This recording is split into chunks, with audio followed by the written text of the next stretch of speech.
Нурмагомедов против казахского ноунейма деп жазып қойыпты мына Ресейдің парақшасында. Умар деген кім қазақ жауынгерді ноунейм деп не үшін айтып тұр? Бұның бәрін қазір талқылап көрейік. Интро. 2 наурызда Умар Нурмагомедов Хабибтің братишкасы біздің қазақ спортшымен октагонда кездеседі.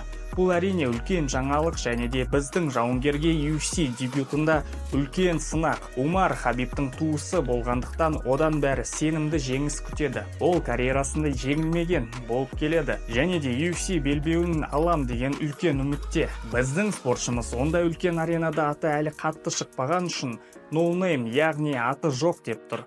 Бірақ олардың олай айтуы үлкен қате. Себебі Бекзат Алмаханов октагонда 18 жекпе-жегінде 17 жеңіске жеткен, ал Умарда 16 жеңіс, 16 жекпе-жегінде. Олардың соңғы 4-еуі UFC-де, яғни ең жоғары деңгейде болған. Бірақ Ресей фанаттар өз боеціне де өкпелері бар, себебі одан титульный бой күтіп жүрген. Және де баяғыда сондай ағасы сияқты мықты болғанда чемпион болар еді деп, оны UFC-де рейтингіде көтергісі келген. Ол көп жекпе-жектер алдында травма алып қарсыластықты жоққа шығарған. Енді екі жауынгердің стильдеріне тоқтап кетейік. Умар Нурмагомедовтың рекордына қарасақ, оны өте жан-жақты дамығанын байқаймыз. Себебі жеңістерінде нокауттарда бар, решенияларда, сабмишндерде бар екен. Ол оның слабы жерлері жоқ екенін көрсетеді. Кішкентай кезінен әр дагестандық сияқты күрестен бастаған, ал кейінірек муайтайға көбірек көңіл аударған. Әсіресе мына жекпе-жектерге қарасақ, аяқтармен өте жылдам тебетіні байқалады. Ал карьерасында жаман жағына келсек, оның 5 отмененный бойлар бар екен. Және рейтингіде топ қарсыласы UFC-ден болмаған. Бұл фактілер оның фанаттарын қатты ашуландырады, себебі одан көпті күткен. Нурмагомедовтың өзі ол туралы UFC-де бәріменен қорқады. Сол үшін топқа өте алмай жүрмін деп ақталады. Қалай болса да оның UFC-ге енді келген Алмахановпен жекпе-жегі бір қадам артқа деп есептейді UFC аналитиктері. Ал сіз қалай ойлайсыз?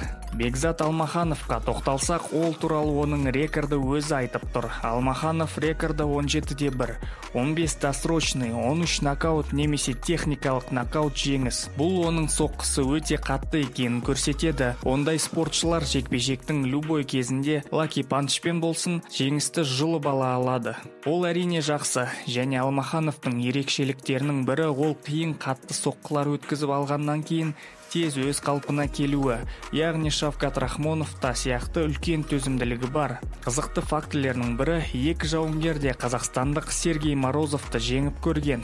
Менің ойымша, салыстырса Бекзаттың жеңісі сенімдірек болған. Қалай қараса да Бекзат Алмаханов үшін UFC дебютын Нурмагомедовпен жекпе-жегі жақсы деп ойлаймын. Себебі жеңіс болса, ол оны дивизионда топқа тез көтеріп жібереді және де оның аты фанаттарының есінде қалады. 2 наурыз күні тағы бір қазақ жауынгері жекпе-жекке шығады. Дамир Исмагулов. Ол Ресей спортшысы Вартанянға қарсы жекпе-жек өткізеді.